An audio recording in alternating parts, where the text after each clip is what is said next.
Ladies and gentlemen, boys and girls and children of God, welcome to another episode of Hadithi Zetu. You can just say HZ. Asante sana everybody who's watching us. This is episode 3 of COVID weddings. Na nakwambia imekuwa moto mbaya.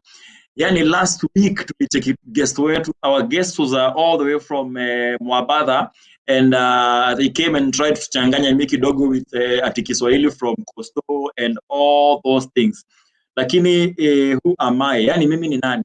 I tried and I was able at least to host a conversation hapo hivyo. Anyway, today we are joined by an amazing couple. Now ni one deadly. Hawa mnawajua poa sana. If you are in Nairobi and you don't know these two, kuna vile unacheza na life yani. Anyway, but let me just paint a picture of what's happening here.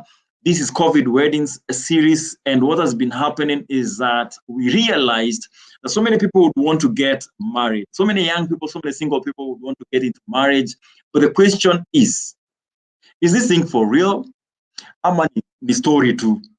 And so we will be hosting, and we've been hosting couples to come and share their life stories. Now, these are young people. I think the best person to tell you about marriage when you're a young person is, of course, the old people, but pia, people who just got in there, people who've not learned uongos, those new places and stuff, people who are still very green.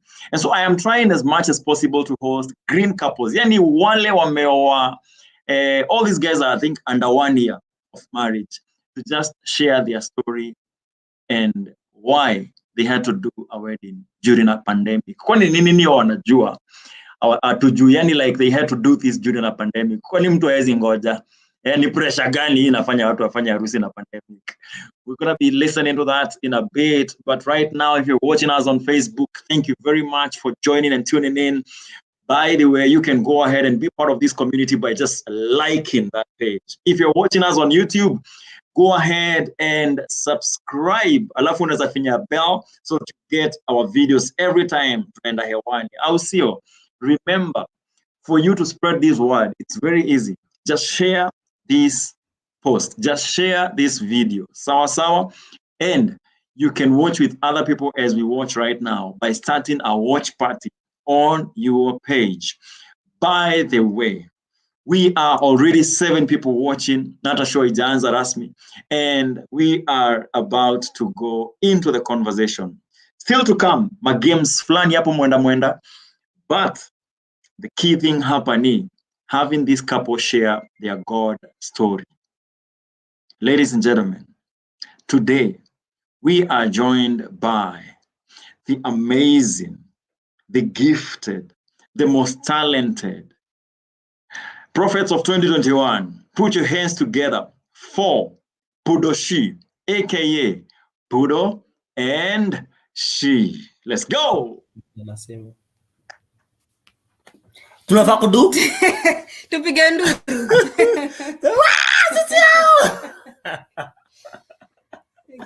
Watu kwanza wanawashangilia jo.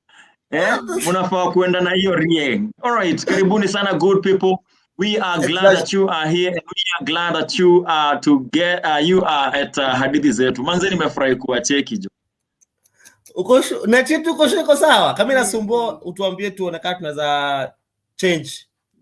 Nitawashow, but sasa net iko sawa. Iko sawa? Yeah. Great. So tunafaa kudu? Jumu tukaribisha. Mimi ndio host brother, so relax. So you can go ahead and say hi to the people who are watching you from home ama wherever they are watching you from. Wagotee tu na uambie karibu kwa show. Tuko na wimbo. Kuni nini huyu? Wagotea wafans. Aya. Sasa ni nafaa kujintroduce.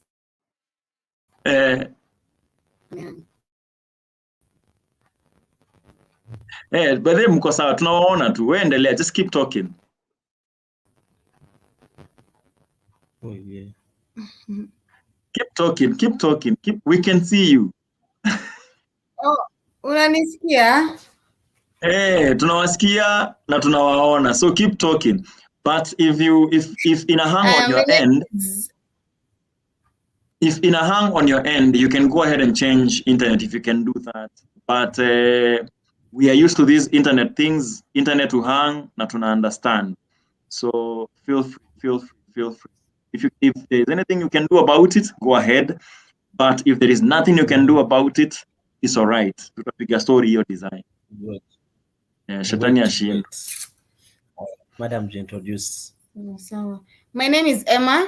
Emma Wanjiro. Born again. Nini ingine? Married to this guy here, Pudo. Yes, and I'm a business lady. Ni hayo tu. Kai, ni mimi sana jintroduce. Aki, nimefurahi sana. Finally I'm on TV. Mama, I made it! Nasalimia watu wote wanaotutazama, wale wako nyumbani, wale wako makazini, wale wako na simu, wale wako na laptop. Wenye wametake time yao, wakadedicate time kidogo kusikiza na kutuwatch, kusupport the Mwangis, even as they are sharing their stories and our stories hadithi zetu. So jina langu ni Pudo and I'm grateful kuwa hapa hivi na nyinyi.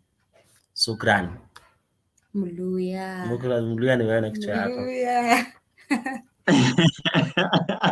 Intro nayo.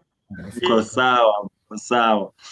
All right. We are gonna go straight into some comments here. Watu wana comment wengi sana. Show ilishaanza. Asante sana everybody who is watching us. Kwanza kabisa wacha nigote huyu. Mafans wanu wako huku.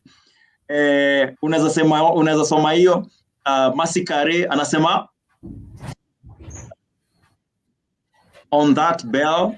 Alafu kuna Alicia Myra anasema kumbe tuko huku Kare. I think anagotea beste yake hapo hivyo Kare.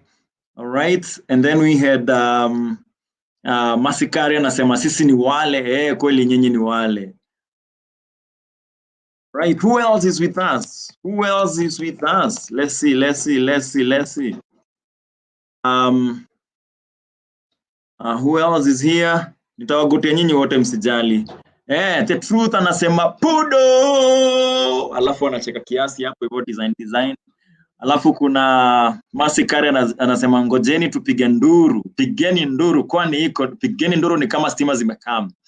And of course, we are glad that you are watching. Ladies and gentlemen, boys and girls, this is Hadithi Zetu, and we are on episode 3 of COVID Weddings.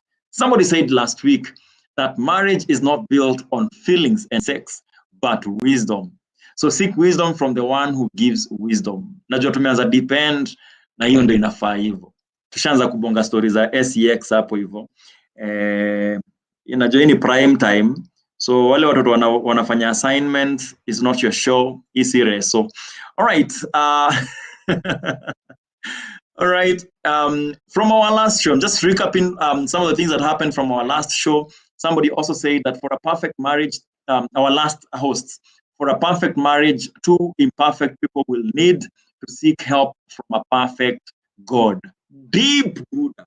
So clearly, you've been missing so much by not being on this show. So karibu sana and feel yourself at home. Now, to the single people watching us, kuna msi alisema last week ati dating gives you an opportunity to go deeper.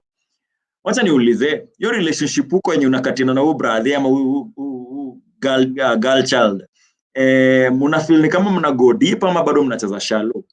Let me know on the comment segment down below. If you are married, you can go ahead and let's assist our single brothers and sisters who are seeking to settle down permanently, mahali tu fulani, with someone, by commenting some of the things that you think might be helpful. Remember, hapa tuna share experiences zetu, si ma advice tu. Okay? Yes. Right. I think that's it from for the recap. If you don't know what's happening, is that some of the things that we're trying to focus on this season is growing together. All right. So in a month, you have to grow. So my wife and I have been working out. This was inspired by a guy I will be bringing him here. This is a guy, a friend of mine, and a friend of ours. Tatua. Hey, he works out so hard mpaka nikafeel kwani nafanya nini na maisha yangu. So inspired by, of course, Tatua, from where you're watching us from. Tatua, big up yourself, large up on yourself. But you know, apart from working out and all that stuff, we just want to know, how can we grow our relationships? How can we grow our boy-girl relationships? And that is what we're going to be talking about here. Let me read a comment here, and then I'll be coming back to you. We are buying some time so that you know, our guests can you know, organize proper internet, but easy to happen. Najua after, you know, 2020, I mean, kuna vile grace ni sufficient, kuna vile manze tumezoea, like net ikidrop, life inaendelea, au sio? So somebody says, Pudo nunua, sasa wewe Alabasta Jasper, si usikumie Pudo hata, badala ya kumwambia nunue, huu ni guest wetu manze. Msukumie. All right. Yes, my wife couldn't make it to the show tonight, but we hope she'll be on the next episodes. I will not say, all right, we have, I think they're almost ready. But everybody who is watching us, karibu sana, and feel yourself at home. Okay. One of the things I would like to say is there's a lot of information out here. There's a lot of stories going on out here about how marriage doesn't work, about how marriage works. I think the best person to tell us about all this, or whether marriage works or it doesn't work, is people who are married. We see so many single people talking about marriage, yet they don't know anything about marriage. You cannot talk about something that you don't know. So the best thing to do at this point is just, you know, get a couple that will talk about, you know, this thing, marriage, and see whether we can get ourselves some help. Ladies and gentlemen, we love visitors. So if you are watching us for the first time, please go ahead and say first timer. Hivyo tu first timer, alafu tutakubig up. Kuna venye tunapenda kupigia watu wetu nduru. So, you know, go ahead and comment hapo hivyo. But like I said, if you have something that would help a single person, an experience or anything, tafadhali go ahead and also, you know, comment hapo hivyo, wacha tusaidiane, au sio? All right.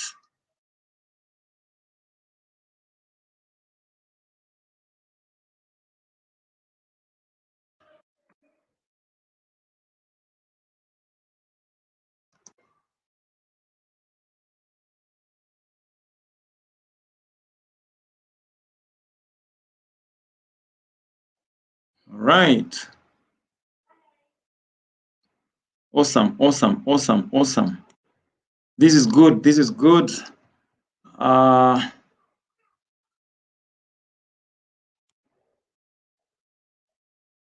Yeah, so basically that is what we are trying to talk about here. I mean, why would people want to get married during a pandemic? What would make anyone want to get married during a pandemic? It seems like there is something they know that we don't know, or that you don't know. And I mean, you wouldn't go, imagine somebody invites you to Tao and it's raining. Now una umbrella. So you're risking, you know, to get rained on and all that. Now, the only reason that would make you go to town is if what you're going to get there is very expensive. It's expensive for you. Like something that is very precious to you. If it's not precious, then you would not go. As simple as that. So the only reason that would make somebody want to do, you know, get into marriage during a pandemic is if maybe, you know, they've heard about this wedding thing and they feel like, wow, we have to get in here. And so that is the story we want to hear. But before we even get to hear the story, kuna mambo mob, kuna activities we're gonna be doing together, and apart from the activities, we will also be highlighting your comments. Sawa sawa. I don't know how many people are here who are married or single. Wacha nione. By the way, nachekini mbogi ya YouTube. Premier gang. Gang. Charity Wanjiku anasema ala. Hey, tuko sote hapa. Let me highlight some of the things that were said last week, that if you want to get yourself a good where is that? If you want to get yourself a good partner, these are some of the things that you need to consider. Number one, you need to have, or you need to share the same faith. Sawa sawa. So what basically this means is that, and this is for people who missed last week, you can go ahead and go back to that video and check it out. But you need to have the same, or you need to share same faith. By the way, if you have questions, you can go ahead and ask on the comment segment, Palivo. But you need to have, or to share same faith. What this means is, it will be so difficult for you to get into marriage, yet you don't share the same faith. What this means is that kuna vitu zinakujaga na say as a Christian, or you believe in and this is what our guest said last time. These are not my words. I am just quoting what somebody said last week. You believe in speaking in tongues, and somebody else come and they don't believe in that because their faith doesn't address that, or is not one of the things there. And so they see you speaking in tongues and they start wondering, hey bro, what's happening in here? Unatusengenya nini? Kumeendaje? Unaropokwa, ukitu imeruka, all that kind of stuff. Maybe you believe in house fellowships, and somebody doesn't believe in house fellowships, and so they start getting angry at you because all of a sudden kuna wase hukutana hapo kwenu, and they sing songs, they sing hymns, and all those kind of stuff. So if you don't want to find yourself in a place between a space between a place and a rock, you need to share the same faith. This means that even when trials come, you're able to hold hands together and pray to one God. Now, the hard thing in marriage, hizo miezi kadhaa tumekuwa hapa, one of the challenges has been, or one of the biggest, like thinking about it now, it would be so difficult for us to go through some of the challenges or some of the life issues, experiences we go through every day if we didn't share the same faith. There are many times you will need to believe in one God. There are many times you need to hold your hands and say, sawa basi, tusikizani, haiendi vile inafaa, but at least kuna msee mmoja anajua answer kwa hii story. So you're going to talk to him. So if you don't have that one person, then everybody will be solving their issues kando kando, you get. And there's nothing as frustrating as that, manze. Knowing very well that you guys are going through a financial issue and you almost can't even pray together because we are naombaga ng'ombe, mwingine naombaga kitungu. I mean, it I can get very, very, very nasty. The other something that somebody said is sacrificial. But mwamini kuna watu ambaka kitungu. Utashangaa dunia ina mambo. Now, sacrificial is just being able to see the other person sacrifice for you, or let you go and sort of give you the first priority, lay themselves down, die for you, is also another green flag, all right, or green light. So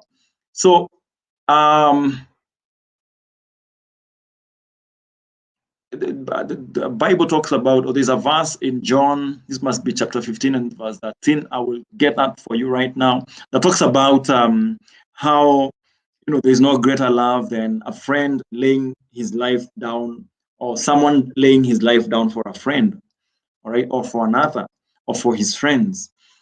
Basically, that's a proper definition of love. Every day laying your life down for someone else. So if you're not willing to lay your life down for someone else, maybe you're not ready for marriage. Okay.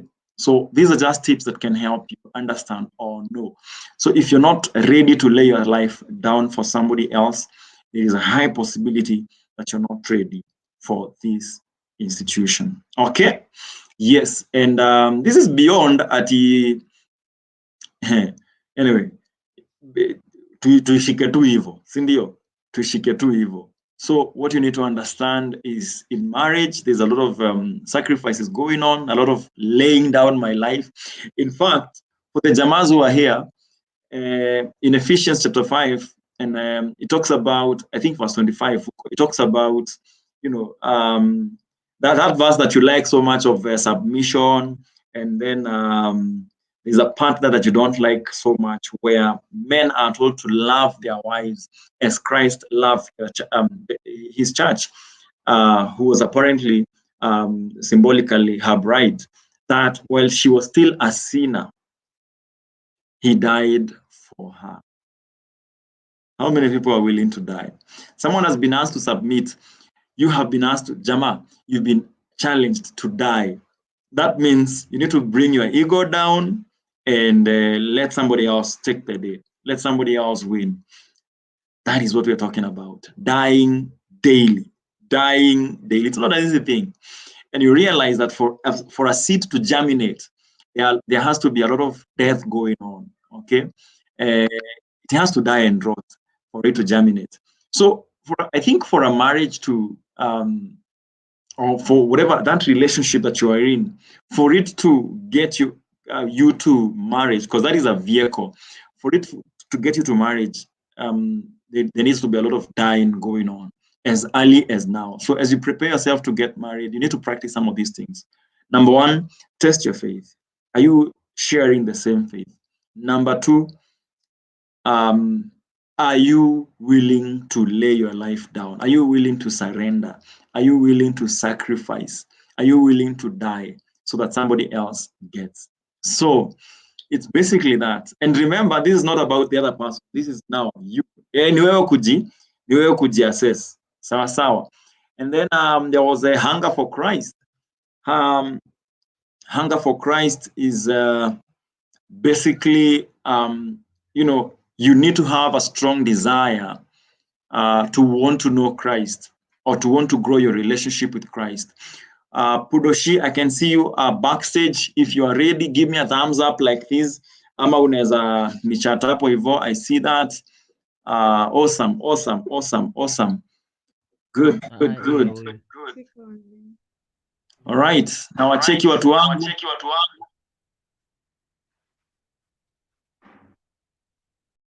But there is an echo. All right. Oh, wametoka. The devil is a liar. I mean, the devil is trying to beat this show by all means, lakini ameshindwa in Jesus' name. You can pray with us, by the way. You can pray with us. If you're there, you're a believer and you're watching, you can go ahead and pray for stability of internet and proper connectivity. I think that would be your support to us. Yeah. Yep. Yeah, we're talking about hunger for Christ. Basically, hunger for Christ is, you know, you can be married to somebody or you can not married. We're not talking about marriage here. We're talking about relationships. You could be dating someone and they told you they are born again, but you don't see growth. You don't see them progress. You don't see them desire to become better every day. You don't see them work hard to, you know, maintain or to improve or grow their relationship with Christ. That could be dangerous. Okay, so there needs to be hunger for Christ. And then there was compatibility. Compatibility is basically, you know, that thing of do you complement one another? You know, forget about this whole thing of completing one another. If she completes you, then poor boy, you are left with nothing, like you are done. But if she compliments you, then I feel like you're gonna go a long way because you bring A, she brings B, and together you make, you know, something beautiful. She bring one, you bring one, together you make a very strong one, and that is what is gonna be happening in here once you get married. So compatibility really goes along with it. You know, even assessing your missions, you need to ask yourself, why did God bring us together in the first place? God anataka nini na history yetu? And if you can't answer that question, then maybe it's not time yet. But this is not to kill your dreams. This is to just challenge you and help you understand that this institution called marriage is not an easy thing. But it again is one of the most beautiful things that you can get yourself into. In fact, somebody told me, if you want to grow, get married. And I can confess, I have really grown. I have grown in so many ways. And we are about to get into the story right now of Pudo and Shii, and just get to hear how they have grown. Sawa sawa. Tunataka kusikia story yao ya grow, and it's gonna be fine. So thank you very much for the people praying for us. I see someone here, Pastor Etemesi Ochola, saying, I pray against the internet challenge. It is well in Jesus' name. I receive that, and the devil has no opportunity in this live video, and we're going to have a good time. And even if it fails, we will still continue sharing the truth. Sawa sawa? Awesome, awesome, awesome.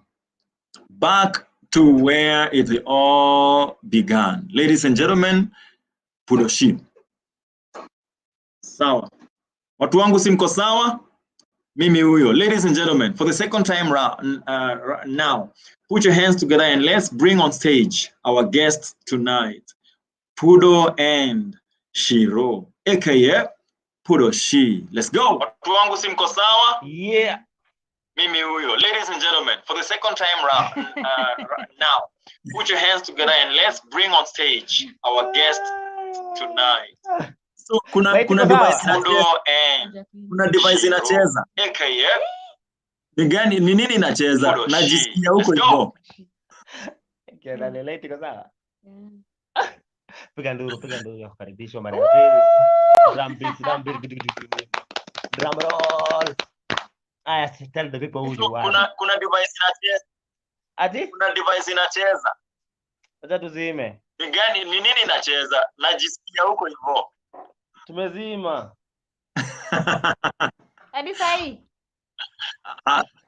Baka sahi. Nitakwambia. I think sahi tuko sawa. Sahi unajisikia? Sahi tuko sawa, sahi tuko sawa. Sahi unajisikia? Niko sawa. Nitakwambia. Najisikia. Sahi tuko sawa. Sawa. Tuko fresh. Shambamba. You were introducing. Niko sawa. Uko sawa. Sawa. Sawa sabuni. Sawa sabuni kaka. You're introducing yourself. You're introducing yourself.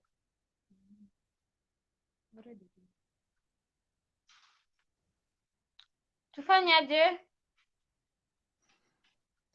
Are you sharing anything? Are you sharing anything? Stop sharing. Stop sharing. Alafu tuone kama nitaacha kujisikia. There is feedback. Najisikia tu. Alafu tuone kama nitaacha kujisikia. There is feedback. Najisikia tu. Baka sahi. Munacheza kwa device iko Facebook? Munacheza kwa device iko Facebook? Ama YouTube? In fact, ama YouTube? Nothing. Tumezima kila kitu sahi. Unajisikia bado? Manze.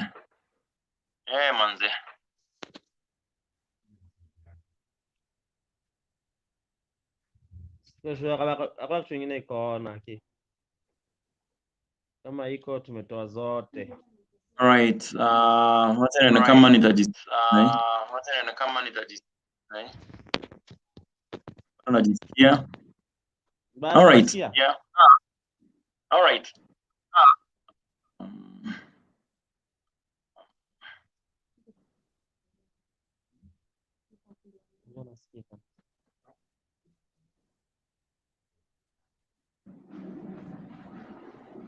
Lighting yenu iko sawa.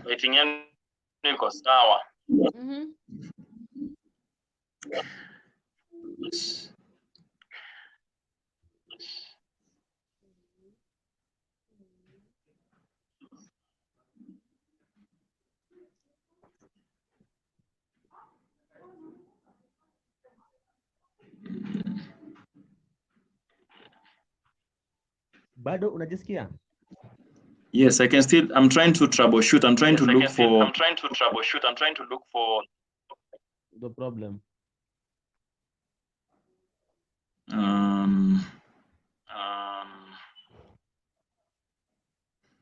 Fanya hivi. Yeah. Kutoka and then you get in.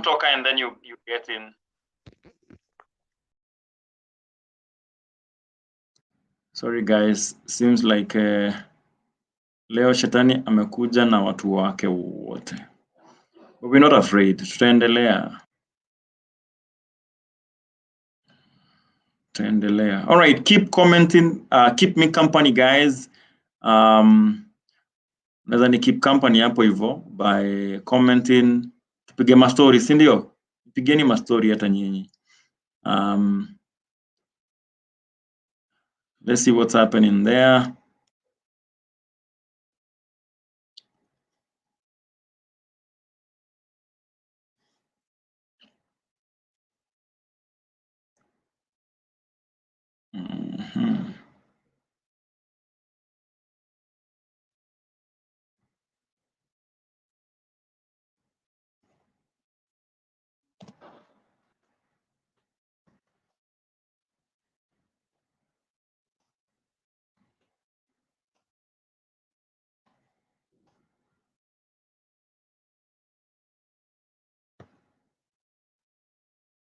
All right, I am adding you guys, and this time round kutakuwa na echo.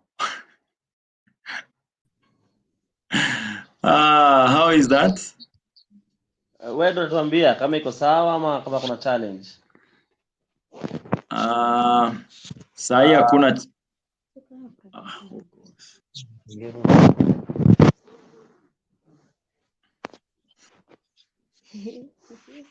Enda kwa settings kwa mic. Are you able to do that? Kwa mic. Aya. Sijiski. Yes, I. Aya, sahi niko sawa. Tuendelee. Iko sawa. Sasa uniambia kwanza nilikuwa na achana na huko. Sasa si sasa achana na huko. We will only go there nikianza kujisikia tena. Lord, we are grateful. Awesome. Manze. Alicia Myra anasema there is no more echo. Jesus inakani kama yani ushisikia ile there is no more hunger. There is no more tribulation. Lighting iko sawa, mnakaa poa, mnaweza disia lighting, lakini ladies and gentlemen, boys and girls, for the last time round hii, let's appreciate these guys. Manze mmepigana yani, you fought so well and you can still afford a smile. Yes, this is Hadithi Zetu. For queries, write to hadithizetumob@gmail.com. So, wase? So, ndio to break ice, hii imekuwa vita kubwa sana, ilikuwa ya kiroho na bado ya kimwili hapo. I want us to get into a little bit of an activity,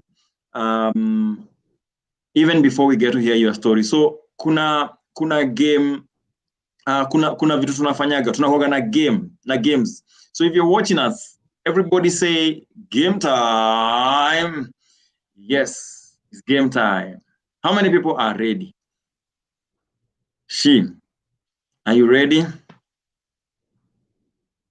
Useke game ngumu. Aya, Pudo uko ready? Kama ever ready. Kama ever ready. Sawa sawa. Did I say that I'm so excited that you guys made it to this show? I am so excited, yani. Karibuni sana, karibuni sana. So, sasa wakati wa games, and I want us to play an activity here. And this activity is called, who wants to go first before I introduce the activity? Who wants to go first? Between you Kama ni ngumu ni yeye. Kati yenu. Nani ufungaga mlango wa mwisho? Nani ufunguaga mlango wa kwanza? Kufungua mlango ule muoga atafungaje?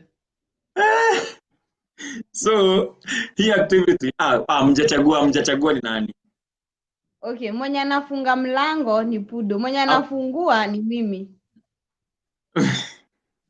Haya, sawa. Hiyo nilikuwa nataka tu kujua nani ana go first. The game hata haijaanza. So who wants to go first? Hiyo si game. Bado. Who wants to go first? Kama ni rahisi ni mimi. Awesome. Awesome. Hey, this is 2021. Ladies are taking it. Now, hii game inaitwa Game or Lame. Sawa. So it's very easy. I'm going to paint a picture here. Sawa. Paint a picture here. Alafu, unakumbuka zile composition za I woke up feeling like this, like that.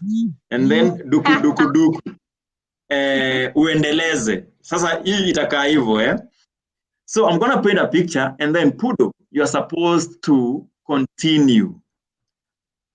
Assume udem haujai meet. Leo ndio umemmeet. She will later become your wife. Sawa? So what are you going to tell her? So I will introduce the scenario, or I'll paint the picture, and then you are going to continue na mistari zako, wewe ujue venye utajibuaga, and after you are done, make it brief. After you are done, Shii ataweka shieka mkono hivi. Hiyo ingine. Awesome. So kama game ya Pudo iko juu, utaweka hivi, yenye iko juu. But kama mistari yake iko lame, iko chini, utamfanyia hivi. Hivyo. So game or lame. Sawa. Kama mistari iko juu, ni game yake iko juu. Kama mistari iko chini, game iko lame. Sawa. So wewe Pudo utafanya, wewe acha Shii afanye bana. So sawa. So hiyo ndio game. All right. So this is a scenario. Uko pale unacheza bake. Umecheza bake. Simu yenu imeenda rotate. Umecheza bake. Alafu kuna madem pale kwa cheering squad. Kuna madem kwa cheering squad pale wamesimama kando. So ball imeanguka, imeroll only and ukienda kuchukua ukapata hiyo ball imesimama kando ya mdem. Kuangalia ni Shii. What are you going to tell her? This ball almost hit her. Mlikuwa mnacheza baki, ball ikaanguka karibu imgonge, umeenda kuyokota, ukapata ala, kuna mdem hapa. What are you going to tell her? Lazima ikue bake.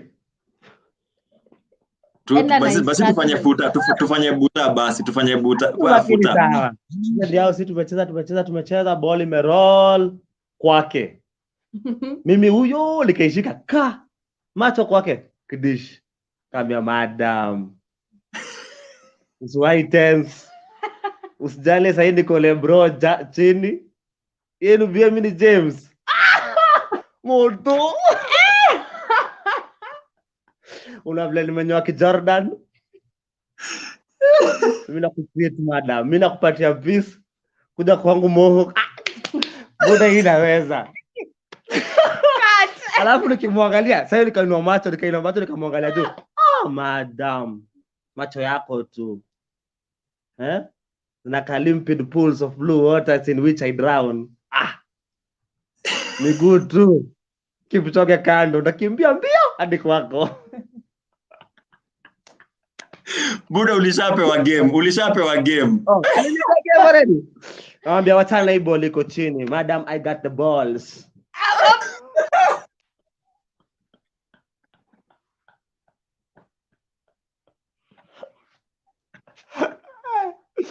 Naambia madam tense. Nina kupenda vile ulivyo. Sitakimbia kukupatia ball. Hivyo. Dante amua ni hivyo. What do you think, guys, on the comment segment? Pudo, hizo lines ni game ama ni lame? Let's comment. Sawa basi. Aya. Nipe rahisi ya madem. Nikupe rahisi ya madem. Ya lines lazy yake. Hiyo ilikuwa yake. Sasa yako ni tofauti. Yako inaitwa match.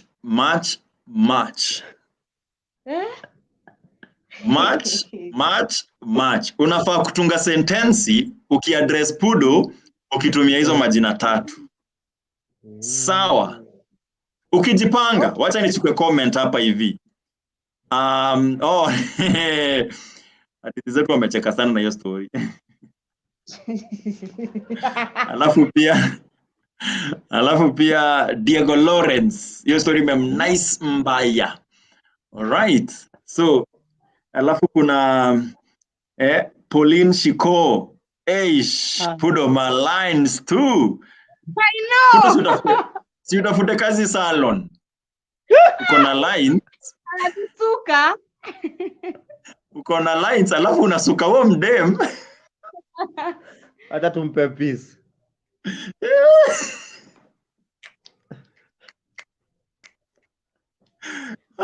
Sawa basi. Aya, Emma, match. Take it away.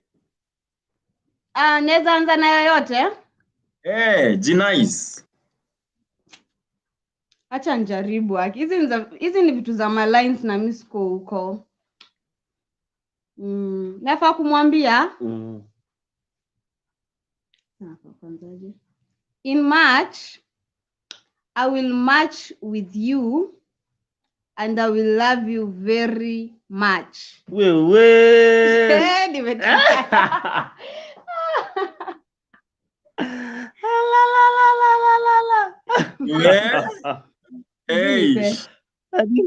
Iko juu. In March, I will match with you and I will love you very much. Exactly. I'm learning from the best. Hiyo umeweza. I thought wala kusema sijui uliniingiza box kama ya March box. Hii mwezi wa March, vile February na April, may I match you. Game ni yangu na Rio. Wewe Pudo huko unafaa comment chochote hapo. Abala. All right. Talk of March. I mean, this month we're talking about growth, but you guys have also been spotted matching some, kuna vile mmeiva hii game ya kumatch. Ama nyinyi si yao? Awe. Umetoa wapi kaka? Stop with us. Yes, so we just want to appreciate. Unajua kumatch si rahisi. Kupata vitu mbili zinafuanana si rahisi. So big up on that. But so just to my ice break, mashida zote za internet zimepotea na hiyo game. So right now we're getting into the real deal. Tuambieni wase, like how was somebody wacha nisome comments. Shiro akikuja. Pudo at Pudo acha mdemu wetu ashine. Nini sasa? Masi. Alafu kuna mwingine Jay's House of Art anasema this is so light. Line nazo PudoShii. Je, ulikuwa unamaanisha legit ama light? But thank you very much for your comment. Thank you very much for your comments. Unaweza andika hapo chini. Keep us engaged. Keep us engaged. All right. Sawa guys. So rudi hapa. We want to know how was how was your dating, like you guys did? How long ago did you do your wedding? For how long have you been married now? 8 months now. 8. This is the 8th month. This is the 8th month. Yes. Wow. So how was dating for you guys? Was it easy? Was it fun? You guys are believers. So how is it like dating a believer? And si usikia wanakuwaga wa boring. Ukweli uongo. Ukweli ni wa boring. Nani anza? Pudo anza. Pudo utachoma. Shii anza. Siwezi choma. Ana hiyo option. Unataka nichome afu nilale wapi? Okay. Anyway, dating start going so much into details, but I wouldn't say it was the easiest, especially starting. Ilienda ikiwa easy as time ilikuwa inasonga, but initially kukatia udemi ilikuwa noma because alikuwa anajiona msupu. Anajiona kwa soko. Niko hadi sahi. Anajiona baba wengi wanamfuata. Hapo kwa baba. Sio baba wanaume wengi wanamfuata. So tukianza nilikuwa tu one among many interested people. So sidhani kama alikuwa anitake serious. So it wasn't easy. In fact, mara ya kwanza nilijaribu nikagonga mwamba. Tena mara ya pili akaniambia hataki stories zangu. Nikaachana na yeye.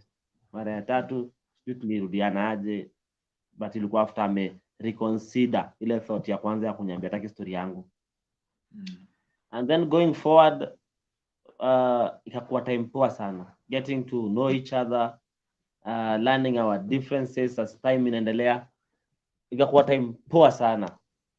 So growth from one level to another, tukijuana leo, tukienda ma dates, tukijua differences zetu.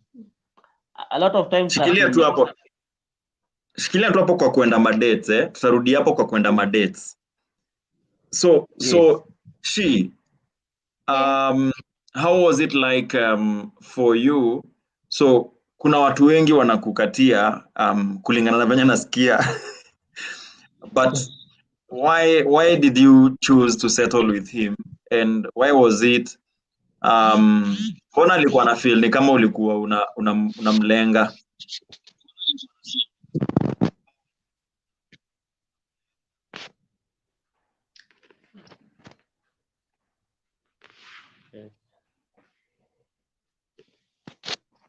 Let me read a comment here. Elijah Muendi anasema, Dante, unataka kampani gani? Ya Bitco ama Kimbo? Mimi nataka Bitco. Kimbo ni place.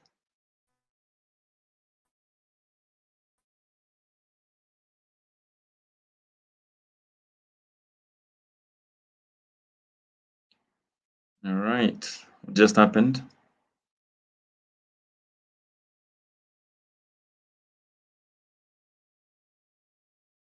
Yes, so if you're watching us on Facebook, karibu sana. If you just joined us, this is Hadithi Zetu, and this month of March, we are talking about growth, and our series is dubbed COVID Weddings. So we're just hosting guys who did their weddings during COVID, and tonight, we are joined by the amazing PudoShii.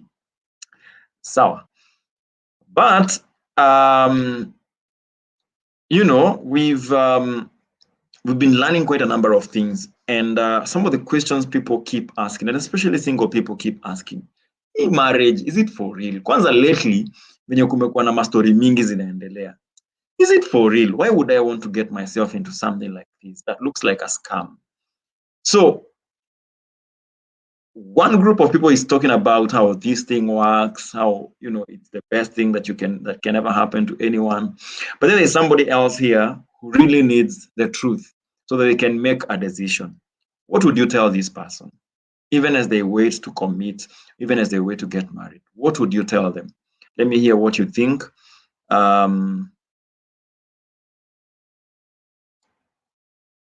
It is sharp now. What is sharp? Purity Waruya anasema Pudo ako game. Yeah. Oh, game time. Game time iko juu. Yeah. Guys, my wife commented, ametupigia makofi. Hakuna kitu kingine nataka kwa hii dunia, kupigiwa tu makofi na wife yangu.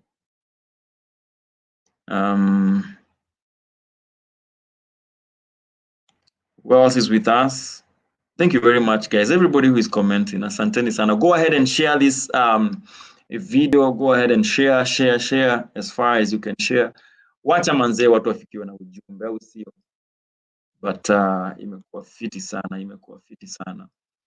One of the scriptures tulikuwa tunasoma in the month of February, because February na tulikuwa tunafanya series ingine, ilikuwa 1 Corinthians 13, the whole chapter. Alafu napenda venye inaisha. We soma your chapter. Sawa. Soma your chapter. All right. We're gonna get them back here. Ndio watupeleke na rada hata tukienda kumaliziaga. Sawa. All right. Here they are. Sawa. Wase tulikuwa wapi? Shii alikuwa na share, si ndio?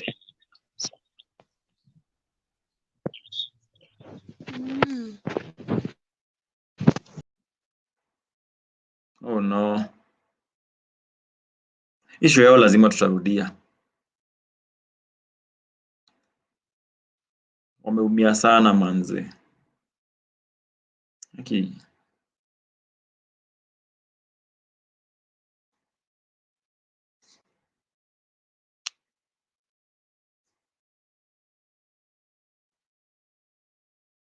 All right. Hey, sorry guys. Hey, manze si mmepitia. So sorry. Sorry. But even ndio shetani ufaitiki content. Even ndio shetani ufaitiki content wase. By the way, hapa hakuna ati internet ati ama nini. Hii ni vita. And until we realize that, we might not really understand what we're getting ourselves into. But just saying yes to the mission. But anyway, guys, let me bring them back, and this time for good. We hope so.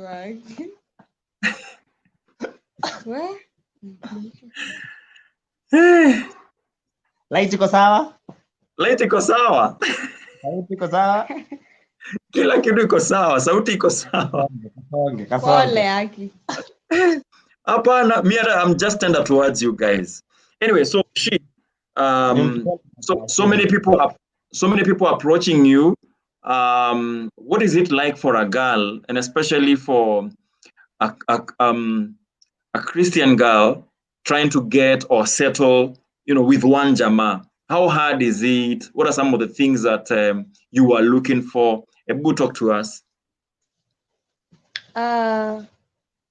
Mimi si kwa mcomplicated. Dakiacha huyu ananikatia na macho mbaya. Mimi si kwa mcomplicated. I think the reason as to why nilikuwa na push Pudo away, ni your experience. Nimekuwa na ex haikuenda poa, so I was scared. So that's why kwa reason. Hiyo ndio ilikuwa reason ya mimi kumpush.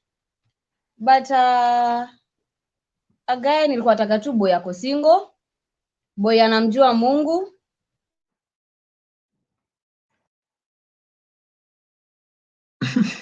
Wameanguka tena.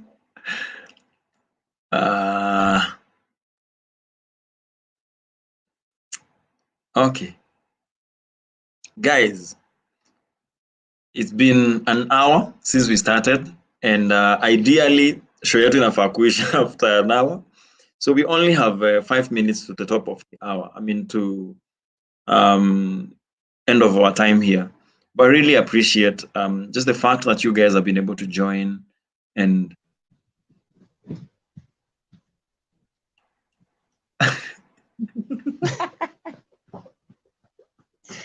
We are sorry. Endelea na story. We are talking. Unajua umenipata tu nikiambia wasee sasa itabidi tu basi ni wa host tu tena. We are back. Aya, sawa basi. Aki content. Oh yeah. Wale watu content creation is not a joke, eh? All right. So, yeah, you were talking about something. You were sharing, sorry. Yeah, nilikuwa natafuta guy mwenye ako single, anampenda Mungu ama anamjua Mungu, and we can be friends. Hivyo tu. Tall, dark and handsome was never my thing. All right. So let me ask, hapo kwa you are not complicated, ulikuwa unataka boy yako single, and tall, dark and handsome was not your thing. So is it because it doesn't matter, or why was that not a thing? I mean, I thought hizo ni qualities zinafaa kukua.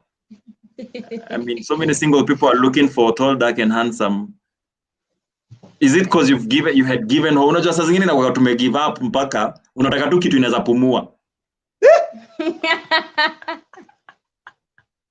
Unachoma, kaka unachoma.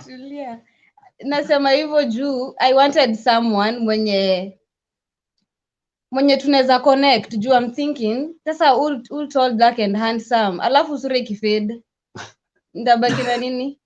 Okay. Tall. So just wanted a guy mwenye we can do life together. Now we cannot do life together with mtu mwenye ajokoka.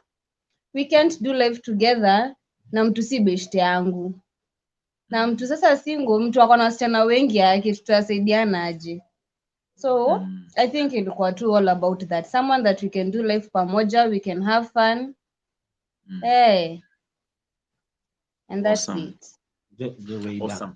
Pudo, I will still come to you, but nataka Shii mention kitu. Kuna kitu Shii alikuwa anasema hapo about her past relationship, and why she was holding back is because she had been hurt before. And how is it for single people? Like, we are always moving from a relationship.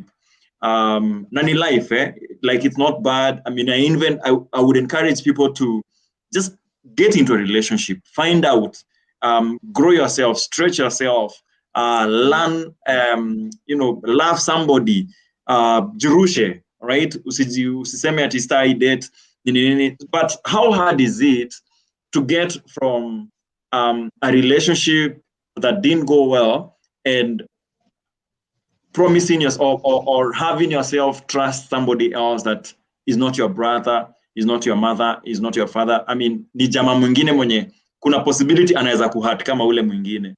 How hard is it, and how do you overcome that? It was hard, ndasema tu kweli, it was hard, but the moment nilijisamehea na nikamsamehea, I think ikakuwa so easy, because heart yangu by then ilikuwa so burdened with a lot of things. He did, then I did, I didn't do this. So ilifikiria moment ya acha nijisamehe alafu nimsamehe, so ikakuwa easy for me to love someone else na ku accept someone else into my heart, because ilikuwa free obvious. So yeah. All right. So what you're saying is basically, without forgiveness, it would really be difficult for you to move on. So you have to forgive yourself and forgive this other person, so that you're able now to move to the next stage. Yes, exactly. Deep stuff. Brother, tulikuwa tumebaki pale kwa dating, and ukasema how you guys that used to date nini. Yeah, feel free to add anything else or to talk about anything else. But the question I have, all right, go ahead. Talk word from what she said. the point ya kujiforgive na forgive someone else, hii part ya kujiforgive inafai kuwa in light with godliness.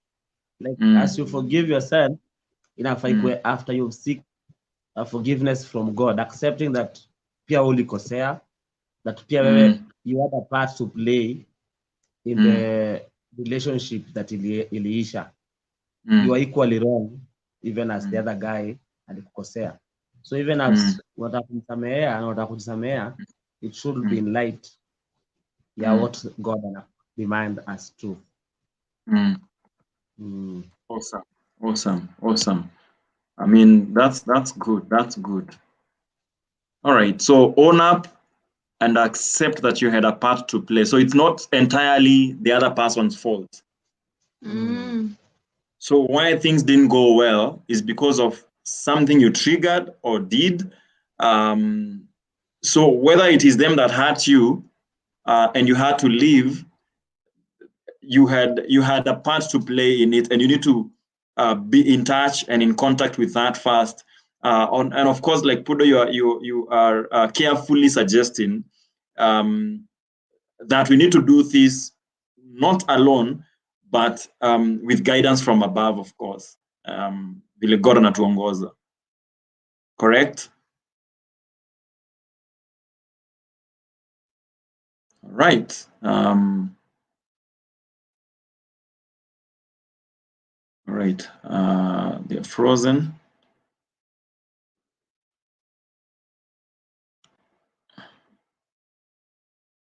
But I think that's a deep point right there. I mean, so many times we leave relationships and we go with this feeling of I was hurt and there is no way I'm gonna forgive this other person.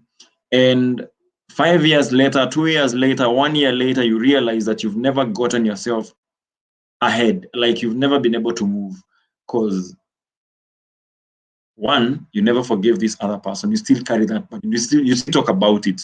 You still talk about it as if, and the more you talk about it, the more this past becomes alive in your present, and it can really be confusing. And those are shackles, and it becomes difficult for you to move on like that. So, seeking forgiveness is a key thing. In fact, I don't think love would exist if there was no forgiveness. The Bible tells, advises us on how to forgive. I mean, Jesus advises someone and tells them that, manze, hiyo story ya kuforgive unauliza ni rahisi sana. Si udu hivi. How about you forgive, 70 times 7? And that is a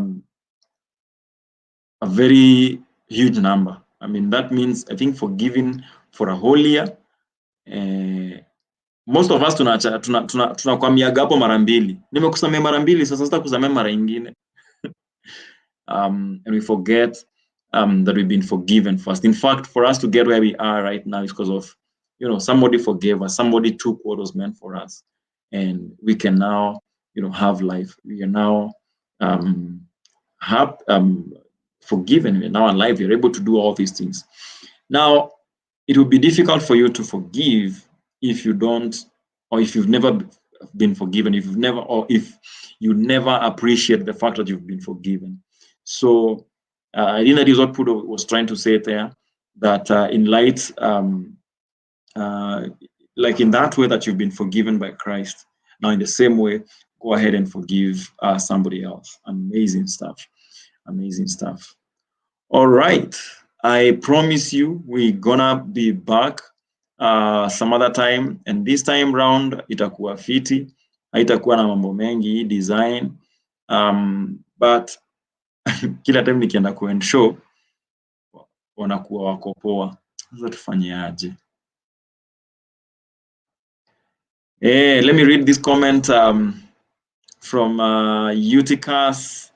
Anasema, where do you draw the line for forgiveness in a relationship? Watakuwa wanachukua hiyo swali in a bit, but thank you very much, Eutychus Fortunate.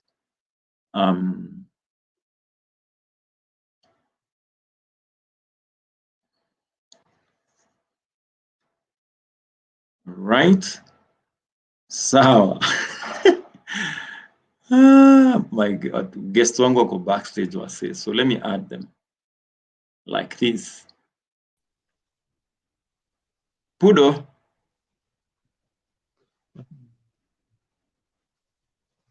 Pudo. Kuja.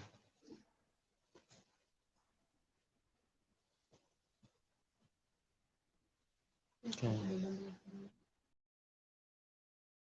All right, let me give them a minute there. Hizi frustrations za internet hizi. Mungu atapeana reward fiti sana.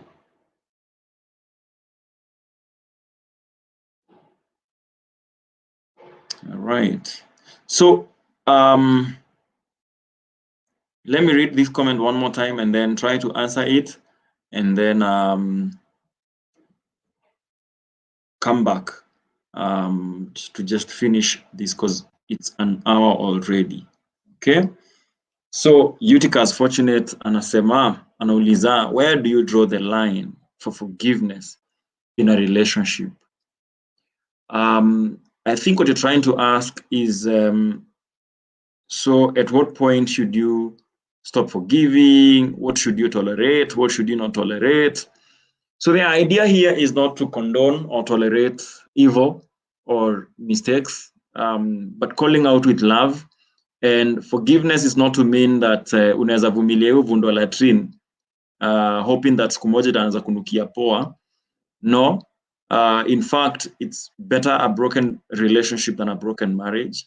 So if umeongelesha mtu and there is no willingness to become better, there is no willingness to change, there is no willingness to grow, there is no willingness to, hakuna remorse, they are even proud of what they've done, you don't have to keep hurting.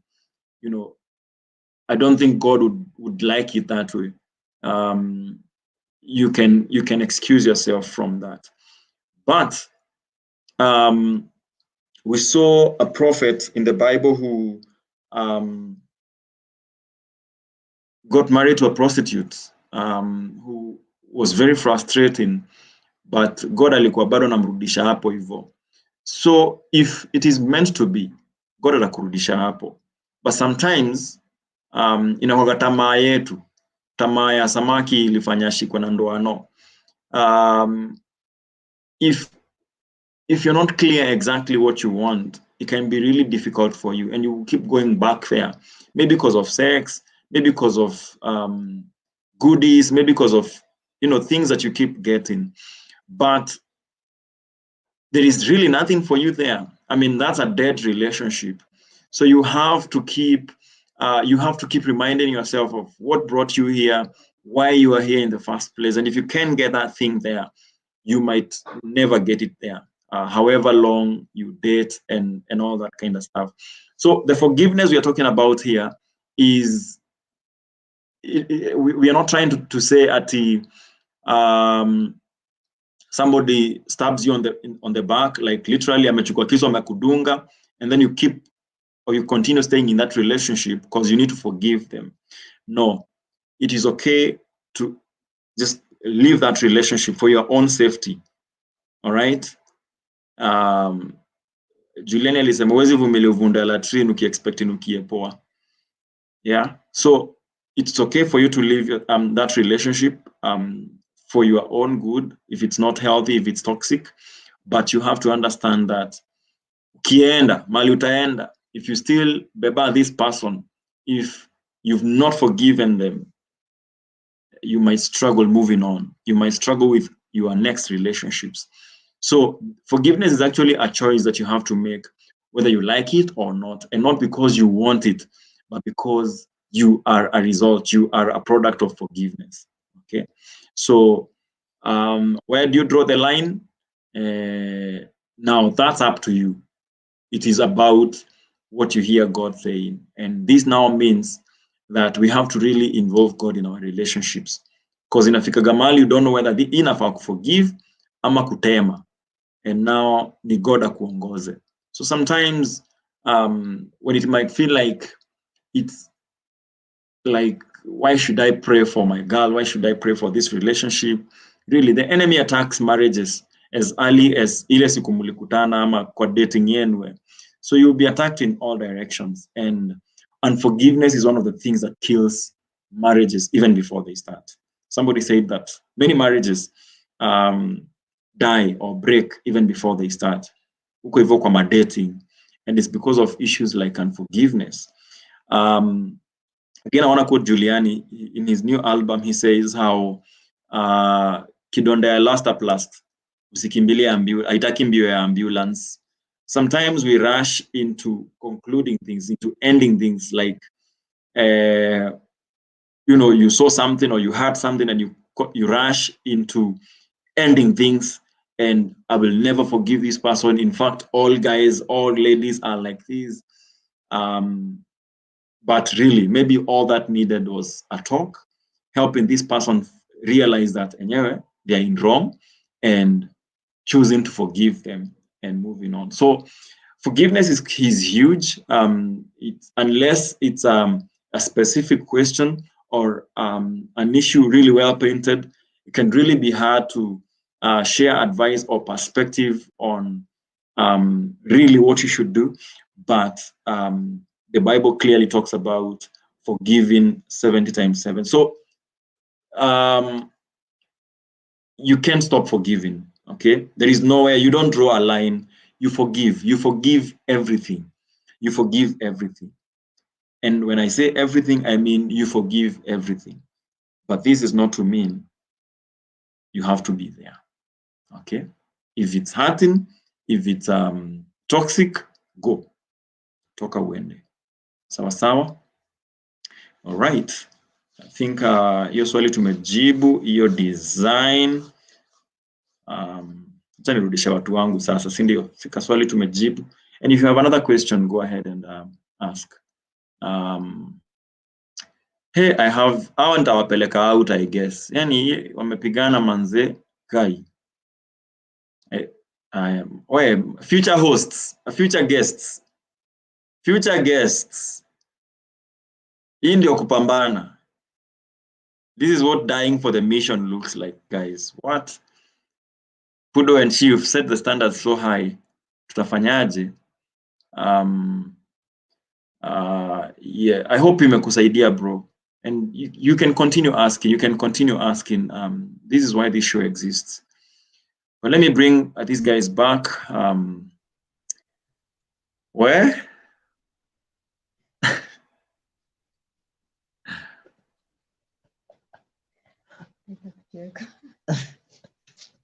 ni neighbor alikuwa amenoka kaomba chumvi. Sasa ikabidi wote mshughulikie mtu asilale njaa. Bila chumvi tuko nayo. Hakuna haja mtu alale njaa na mko na chumvi. Why not? Kama kusaidia. All right. Okay. Would you like to share your... No, you were talking about something. Ulikuwa na kitu ulikuwa unasema, si ndio? I think nilikuwa nimaliza tu hiyo part ya forgiveness na haiwezi kuwa quantified. Like we are called to forgive, we are called to love. So forgive these people, forgive yourself in light of truth, and then move on. Yes, that's what I wanted to say about forgiveness. About dating, about dating. So how was it like dating? What do people do during dating? Mkristo.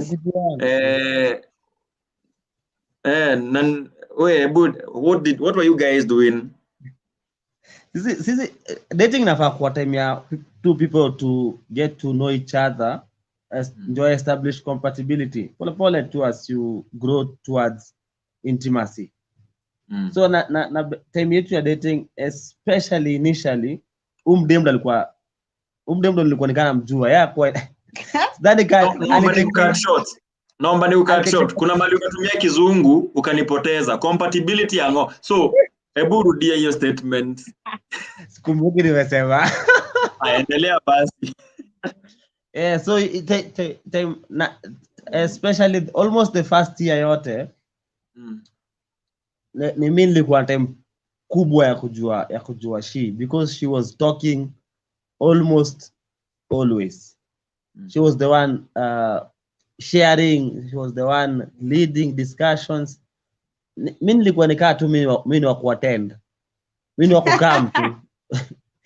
Mimi ni wa kukaa mtu. So tukienda dates kwa hoteli, kama tulienda some kadhaa, tulienda walk kwa nature walk kama Ololua, tulienda Uhuru Park pia.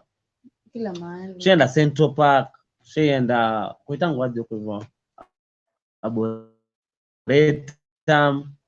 Like we had the time ya kwenda tuma walk, kupiga story. Tulienda hadi walk ya barabara outer ring. So ilikuwa tu ni kujuana, ku establish tu relationship, grow towards growing intimacy. So na which na value sana. Hiyo time mnaongea, hiyo time mna share, inasaidia kujuana better, inasaidia kujua reactions depending on circumstances. Na mi hiyo time nilijua mdem sana. Sijui mbona mimi najua kusikiza sana, so ningesikiza sana na yeye alikuwa anataka tu kuongea, so mimi namwacha aongee.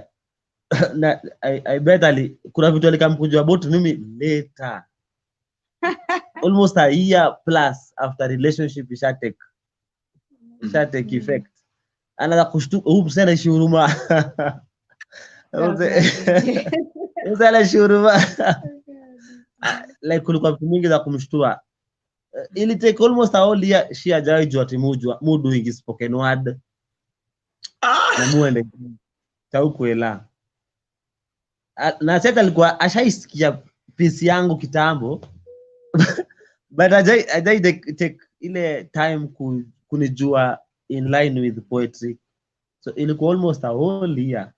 At times nilikuwa namuita to the event, anadhani tu muenda kusikiza. Until siku moja aka attend. So na value time ya kujuana sana. Nakumbuka siku moja akishare almost a year later about job yetu, ajui nini exactly mudu job, ajui exactly nini nilifanya shule.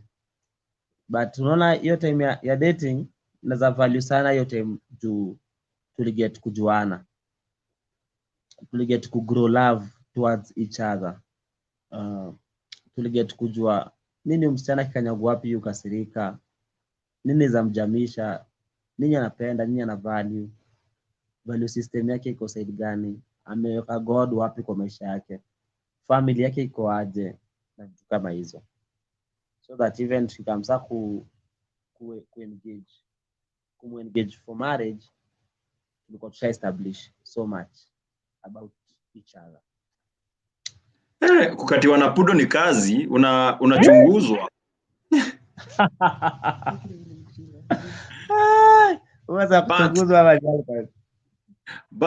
But now that is what you are observing, that is what you are learning, which is key. I think some of the things that people should do during dating, as you are saying, I just want to echo what you said, is observe.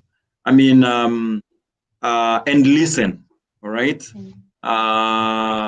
Listen as much as you can, and observe how they do things, and just learn as much as you can. But you are saying that now Shii, and I'm coming back to you, Shii, actually this is for you. Kuna hizo discussions ulikuwa una host. So Pudo yeye alikuwa ananyamaza, akucheki, akuobserve. Wewe nawe ulikuwa mnoma kwa kuanza conversations and discussions.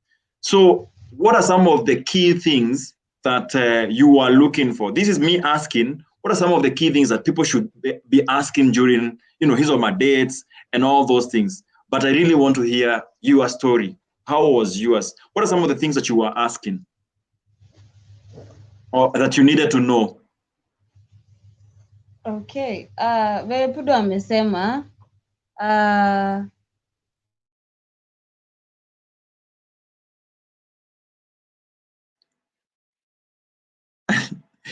ati Pudo alikuwa na lugha kisembe. Yaani wewe unamsikiza msupa akaingia box bila kujua hata biodata.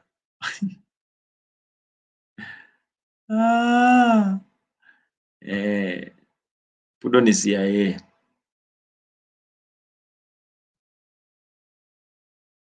Yeah, so what do you do while dating? Nani anaweza tusaidia na hii swali manze? What do you do while dating? Inafanyika? Mmetoka tu? Chauko la. Aya, venye Pudo amesema, mimi nilikuwa that lady mwenye napenda kuongea. I had a lot kwa heart, so kufind msichana kusikiza tu. As a lady, I think other ladies pia wana relate. Kufind tu mwanaume ako hapo anakusikiza. You'll find yourself ukiongea. So Pudo was that guy. So nilijipata mara mingi nikiongea tu. Umuuliza swali ya what are the things, topics that nilikuwa na bring up. I wanted to know about family, mabeshte zake, that is friends maybe. We spoke about finances. Remind me. About relationship na Mungu. Relationship yake na God pia. Kama napenda mama yangu na kama napenda kushinda. I think hizo ndio zilikuwa zinatunini sana. Family, past relationships sometimes, but hapo hatukuwa tunaingia sana. Relationship yake na God, as I say. Yeah, such things. Sikupata chance ya kumuuliza anaishi wapi na anafanyanga nini. Hizo sikuulizanga, lakini nilikuja kuuliza after hiyo imepita, that nilikamkujua that anafanya kazi kwa church yetu, which I was so embarrassed. Just jua, and then nikakuja kujua anaishi hapo kwetu nyuma. So mimi mama yangu. Mama yake anaishi hapo. Initially kuja kunitembelea nilikuwa najua anakuja juu yangu. Anakuja Huruma juu yangu. Just one day akakuja na siko around. What are you doing in Huruma na siko? But my mama anaishi huku. Anyway, it was embarrassing, but siko tu hivyo. Yes. Wow. So we just to echo what you're saying, in case somebody missed that, is that what you do while dating is listen as much as you can, observe behaviors and things, but also as a lady or as a jama, these are some of the things that you now need to ask if they're not brought up. Who are your friends? Because I think you are who you hang out with, si ndio? Ukitaka kujua mtu kwa tafuta mabeste zake. And then you know, how is your relationship with God? And these, apart from even asking, even observing, will really help you understand where the relationship with God is. All right. So guys, so many things happened during that. Sorry, yes, you want to say something, Pudo? Another thing, family na finances, venye ana handle finance na his relationship na familia yake. It's also important.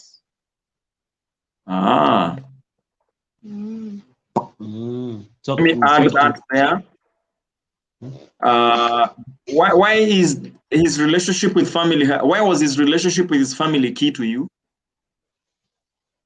Kwangu, I think family means a lot of things, because this is a guy I want to spend the rest of my life with. Na if hana relationship mzuri na the mom, the dad or the siblings, it shows tu venye atakuwa kwa familia yako in the future.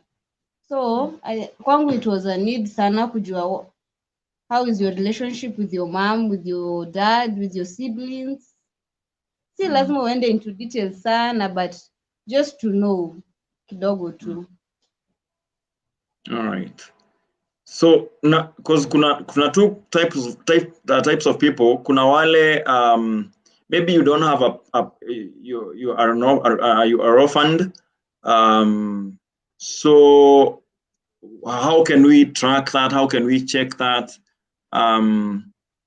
Yeah.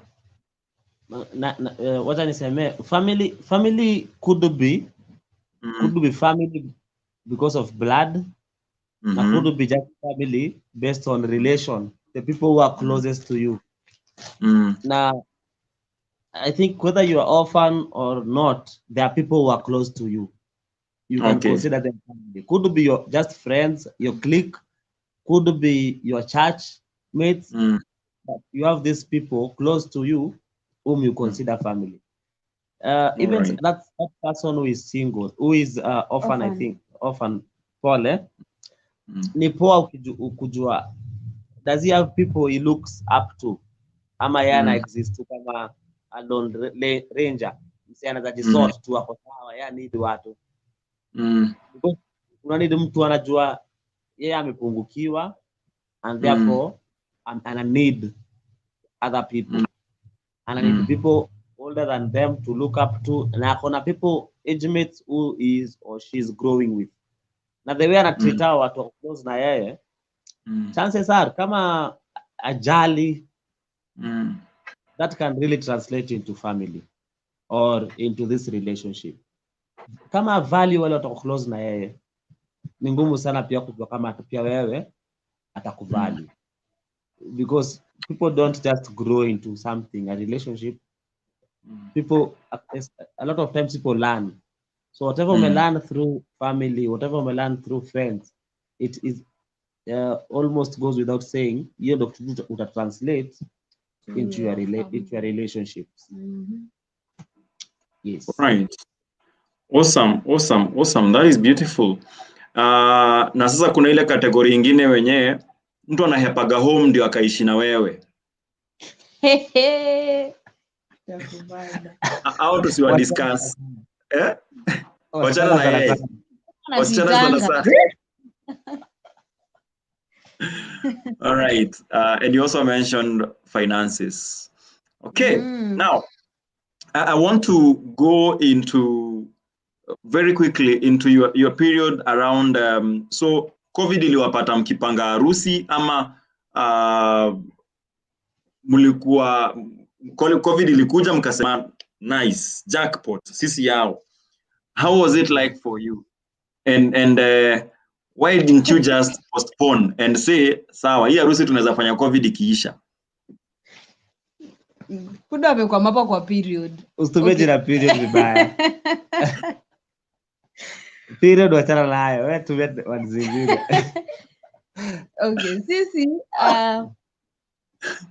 COVID ilitupata tukipanga harusi. Tulianza kupanga harusi January. So rorashio yetu ilikuwa ikue 4th April. April, yes. 11th April. 11th. Tulipanga January that itakuwa 11th April. And then March COVID striked. But tulikuwa tushaanza kupanga wedding January. Yes. So how hard was it for you guys now that hii kitu imekuja katikati ya planning yenu and rorashio inafaa ku happen April na sasa April ndio kameshika. So actually what happened vitu zili change kuanzia March because we already had our dates. Tulikuwa tumeshaka date ya kwanza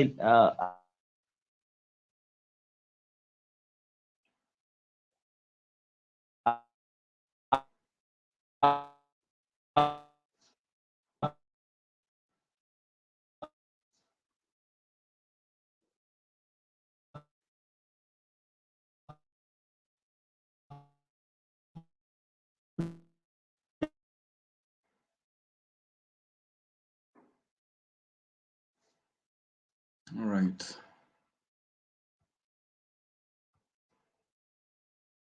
I seem to be losing him.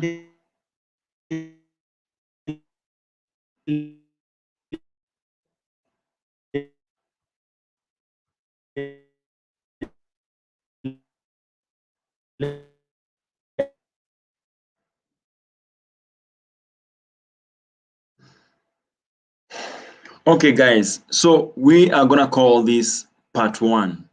This show will continue in another episode. So we're gonna end this video here and continue separately, or do another video of this, and because it's now become too long and we need to end. It's now an hour 30 minutes later, and no show is that long. All right, so you also want to be realistic, but then again, yeah, just to admit, we've really suffered technical issues today, but I think that is what we have to go through to get to the other end. I mean,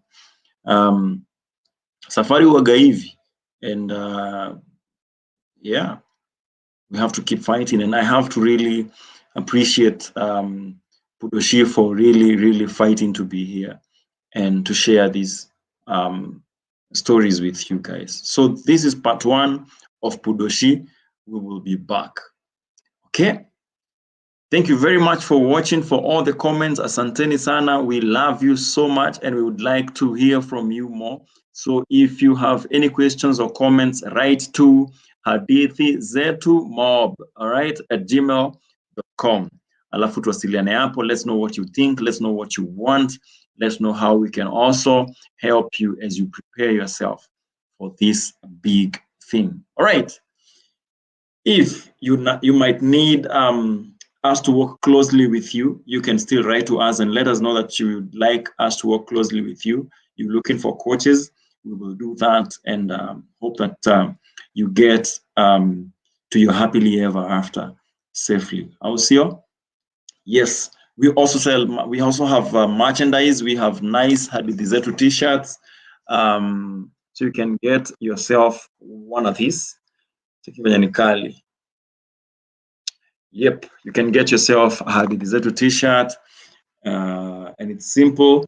Just talk to us. Just text this number that I'm about to put down here. Text 0712 648 176. All right, text that number. Sawa, na utakuwa umepata yourself a t-shirt.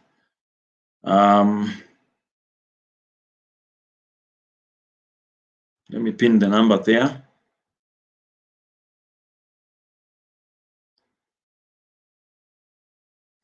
Yes, so that's our business line. So for anything that you want from our online boutique, Swankies, please write to us or text us or call that number. Sawa? Unataka t-shirt, unataka nguo, unataka, and apart from these Hadithi Zetu t-shirts, we also sell other things, nguo, and so much more. So talk to us. Sawa sawa. All right. Yeah, this brings us to the end of this video, and I am glad that you could make it. And from here, we will be doing this some other time, but I'm so glad that you could join. Wale wase wote wamecomment, karibuni sana, and thank you very much for not being stingy with your comments. Let's keep talking, let's keep sharing, and God bless you. Here at Hadithi Zetu, we say, marriage works, but it works. Guys,